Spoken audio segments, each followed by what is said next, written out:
इसवी सन 1659 बिजापुरी सल्तनतीला एकच त्रास होता, शिवाजी महाराज. लहानसं राज्य, पण वाढत चाललेली ताकद, लोकांचा विश्वास आणि स्वराज्याची जिद्द. बिजापूर दरबारात निर्णय झाला, हा तरुण मराठा थांबवायलाच हवा. मग पुढे मेरी आला शक्ति प्रचंड अपार है. व्यक्तिमत्व, मैं अफजल अजय हूं. उंच राक्षसी मैं लाऊंगा ताकद, शिवाजी को. निर्दयी स्वभाव. तो निघाला हजारो सैन्यासह.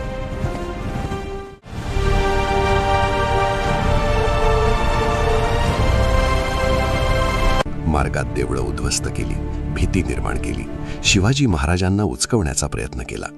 पण शिवराय शांत होते, रागाने नाही, हा रस्ता आपल्याला रणनीतीने थेट त्या उत्तर टेकडीच्या मागे द्यायचं घेऊन होतं. जाईल, पण तो भाग दगडांनी भरलेला, आपली घोटल तिथे मग पायदळ पुढे पाठवा आणि रस्ता साफ कर. प्रतापगड निवडला गेला. भेट ठरली. बाहेरून मैत्रीचा प्रस्ताव, आतून संपूर्ण तयारी.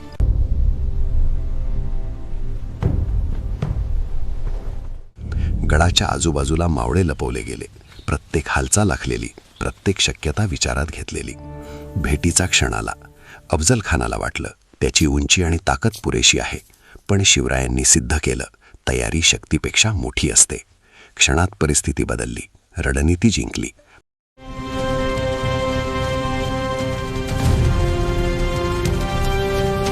प्रतापगड साक्षीदार झाला. शांत बुद्धी आणि योग्य तयारीचाच विजय होतो. आज स्पर्धा परीक्षा असो किंवा आयुष्यातली मोठी लढाई, फक्त आत्मविश्वास पुरेसा नसतो. तयारी हवी, योजना हवी, मार्गदर्शन हवं. प्रश्न एकच, तुमची तयारी किती मजबूत आहे?